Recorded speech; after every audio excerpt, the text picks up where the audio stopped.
Olá, eu sou a professora Mônica e na nossa aula de ciências de hoje nós vamos dar início a um assunto muito importante que é o sistema nervoso.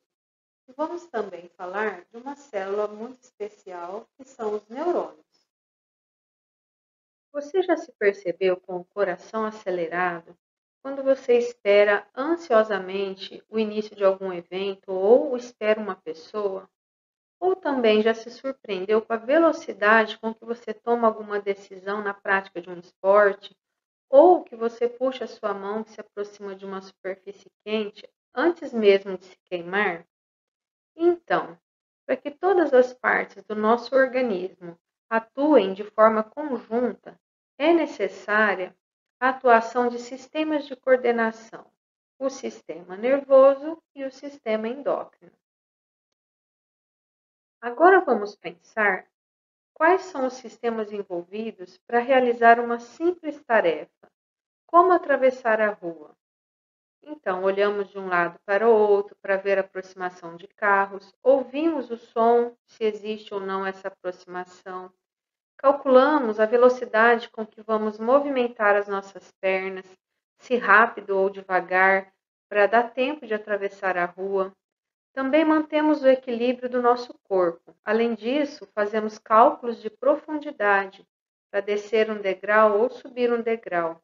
Enfim, são várias partes do nosso corpo envolvidas nessa simples tarefa, a de atravessar a rua.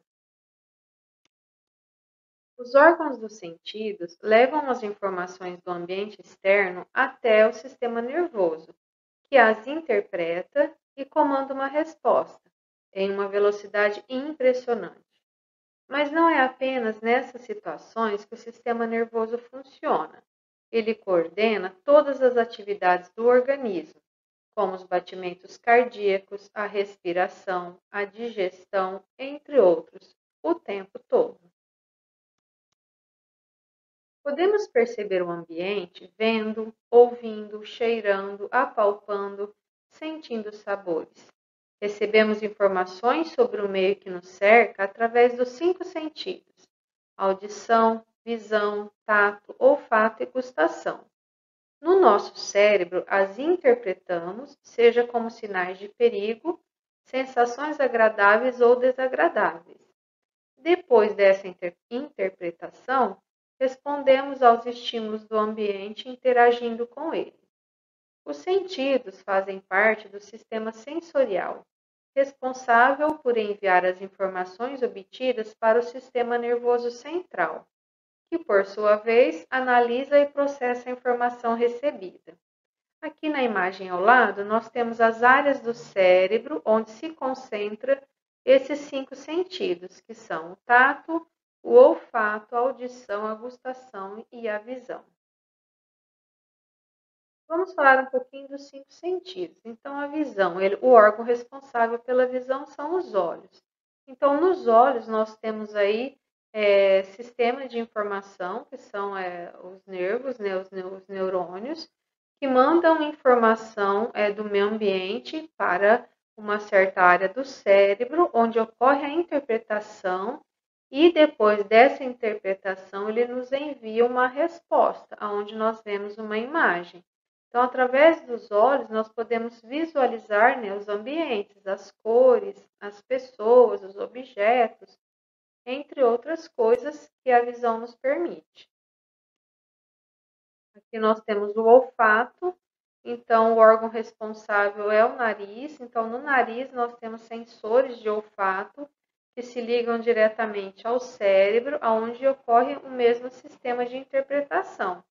Existe um caminho que leva essa informação ao cérebro e outro que traz a resposta, e aí nós sentimos o cheiro. O cheiro é muito importante, né? Ele nos permite o contato com o meio ambiente, essa interação, assim como todos os sentidos que nós temos. O paladar, o órgão responsável é a língua. Então, na língua existem sensores, né, de percepção de sabor, que são as papilas gustativas. Elas enviam a mensagem para o cérebro, que vai interpretar e mandar uma resposta. Aí percebemos o sabor do alimento. Lembrando que o sabor do alimento também está relacionado com o olfato, com o cheiro.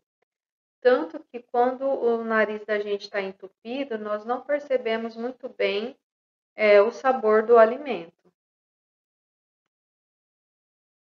A audição. O órgão responsável são os ouvidos. Então, no ouvido existe uma grande estrutura, capaz aí de receber, as ondas sonoras. Essas ondas são transmitidas para o cérebro, que as interpreta e responde, com uma resposta que a gente identifica os sons, consegue até identificar o som grave, do agudo, entre outras coisas. Aqui nós temos o tato, onde o órgão responsável é a pele. Então, é o maior órgão do corpo humano. A pele, por toda a sua extensão, existem sensores de temperatura, de pressão, de dor também, E em certas áreas do nosso corpo, essa percepção é mais sensível, Como o toque dos dedos, das mãos, o rosto. Então, tem áreas com mais sensores do que outras. Para que todas as partes do organismo possam atuar em conjunto, é necessária a atuação de sistemas de coordenação. Essa coordenação é feita pelo sistema nervoso e pelo sistema endócrino. Os órgãos dos sentidos, assim como os outros sistemas do nosso corpo, eles transmitem as informações que eles recebem através de uma célula muito especial chamada de neurônios. Vamos ver agora como é a sua estrutura. Aqui nós temos uma imagem de como é a célula do neurônio. Então, o neurônio ele é formado por um núcleo e um corpo celular. Nas extremidades do corpo celular, nós temos os dendritos, que são ramificações. Então, o corpo celular tem um formato de uma estrelinha. Então, em todas as pontinhas, nós temos as ramificações que irão se ligar a outros neurônios. O neurônio ele também possui uma cauda. Essa cauda se chama axônio. E no final do axônio, nós temos aí ramificações dele que vão se ligar a outros neurônios. Os neurônios são especializados na condução de impulsos nervosos. O impulso nervoso é uma mistura de fenômenos químicos e elétricos que envolve alguns sais, que entram e saem através das membranas do neurônio, graças a uma propriedade chamada de excitabilidade. Praticamente todas as células têm essa propriedade, mas algumas, como os neurônios e as células musculares, especializaram-se em reagir e responder mais rapidamente a tais estímulos. A estrutura de um neurônio possibilita a transmissão desses impulsos nervosos. Apresenta expansões ramificadas nas extremidades, os axônios e os dendritos, e o núcleo que se encontra no corpo celular. Compreender a estrutura de um neurônio é muito importante para entender melhor o funcionamento do sistema nervoso. O corpo celular é a região mais alargada onde se encontra o núcleo e a maioria das organelas citoplasmáticas dessa célula. Os filamentos que aparecem mais curtos na ilustração são os dendritos. Geralmente são numerosos e muito ramificados, e nem sempre são curtos. Existem neurônios com dendritos mais longos, e é através desses prolongamentos que as células nervosas recebem e propagam os estímulos. O prolongamento único e comprido na ilustração é o axônio, que se ramifica apenas na ponta, e é através dele que a célula nervosa envia os impulsos a outras células. Ou seja, não é o comprimento desses filamentos que os define, mas sim o sentido do impulso nervoso. Chega através dos dendritos, que fica ali no corpo celular, e vai em direção ao axônio da mesma célula. Os neurônios, eles atuam sempre em conjunto, comunicando-se uns com os outros. Um axônio pode fazer a ligação com vários dendritos. Então, olha aqui na imagem, a ligação entre os vários neurônios, onde um se liga ao outro. Os neurônios são formados durante o desenvolvimento do feto. Uma vez formados, eles não mais se dividem, ou seja, não há reposição dessas células. Nascemos com cerca de 100 bilhões de neurônios e perdemos em torno de 500 por hora. Mas não entre em pânico, temos neurônios de sobra. E mais, sabe-se que as atividades que desafiam o cérebro, como ler e estudar, diminuem o ritmo de perda, além de estimular a ramificação dos dendritos. Por outro lado, o estresse e o uso de drogas, como o álcool, por exemplo, aumentam essa taxa de destruição.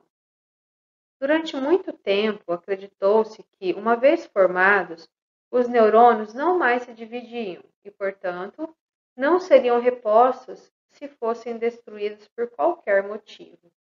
No entanto, seus prolongamentos poderiam ser regenerados dependendo do local da lesão e desde que o corpo celular não tivesse sido destruído. Recentemente, pesquisas têm sugerido que algumas regiões do cérebro apresentam neurônios novos, o que indicaria que pode haver multiplicação dessas células. Esses estudos representam uma esperança para pessoas que tiveram neurônios destruídos por doenças neurodegenerativas, por exemplo, e perderam certas funções neurológicas. Como os neurônios se comunicam? Existe uma conexão entre dois neurônios e ela acontece entre os terminais dos axônios de um neurônio e os dendritos do outro, um arranjo que recebe o nome de sinapse. Então, como vocês podem ver aqui na imagem do neurônio ao lado, na pontinha do axônio, ele vai se ligar ao dendrito, que está no corpo celular do outro neurônio. E assim ocorre a transmissão de um neurônio para o outro. Como os neurônios se comunicam? Então, olhando atentamente a sinapse da figura ao lado, pode-se perceber que o axônio e o dendrito eles não se tocam. No minúsculo espaço entre eles, chamado de fenda ou espaço sináptico, serão lançadas algumas moléculas ou mediadores químicos ou neurotransmissores. Quando o impulso nervoso vem através do axônio e chega à extremidade deste, ocorre a liberação dos neurotransmissores, que vão desencadear o impulso nervoso na membrana do dendrito do próximo neurônio, conduzindo-o em direção ao corpo celular, e daí para o axônio dessa célula e assim por diante. Então, essa informação ela vai passando de um neurônio para o outro através aí dos neurotransmissores.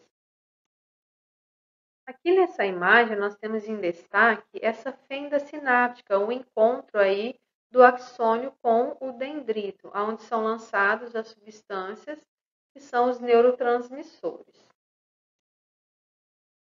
O impulso nervoso. A natureza do impulso nervoso é muito interessante. Trata-se da entrada e saída de alguns sais através da membrana do neurônio, causando pequenas diferenças de potencial, voltagem, de ordem de milivolts. Quando se fala em sais, logo vem à mente o sal de cozinha. Mais do que isso, o sal é um grupo de substâncias químicas com características em comum. Uma dessas características é a solubilidade. A maioria dos sais é solúvel em água. E em meio aquoso, os sais eles separam-se em átomos portadores de cargas elétricas, os íons. E no impulso elétrico, os íons mais importantes são os cátions sódio, que é o Na1, e o potássio, que é o K1. Os neurônios eles costumam ser classificados em 3 tipos, segundo suas atividades.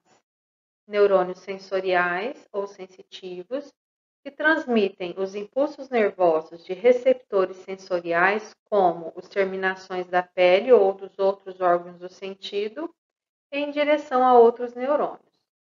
Neurônios de associação ou interneurônios, Eles recebem um impulso nervoso de um neurônio sensorial e o transmitem ao próximo neurônio.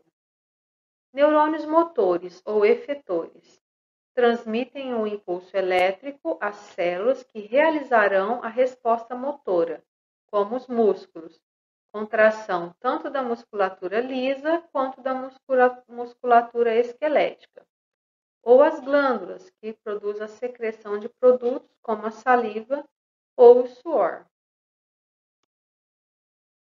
Uma rede de fio, os nervos. Então, aqui a gente faz uma analogia, né, entre os nervos formados pelos neurônios e os cabos elétricos de uma residência, por exemplo.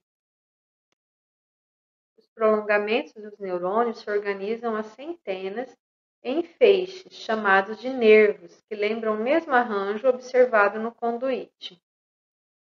Os prolongamentos no interior dos nervos podem ser axônios, dendritos ou ambos, e estão organizados em feixes. Os nervos podem conter feixes apenas de prolongamentos de neurônios motores ou de neurônios sensoriais ou ainda serem mistos. Os corpos celulares dos neurônios não fazem parte do nervo, estando localizados na parte central do sistema nervoso ou em gânglios, como na figura a seguir. A nossa aula de hoje ela vai ficando por aqui. Nessa aula nós vimos como o nosso corpo interage, com o meio externo através dessa transmissão de informações para o sistema nervoso. Vimos também a estrutura da célula nervosa e na próxima aula daremos sequência a esse assunto. Bons estudos para vocês, muito obrigada e até a nossa próxima aula.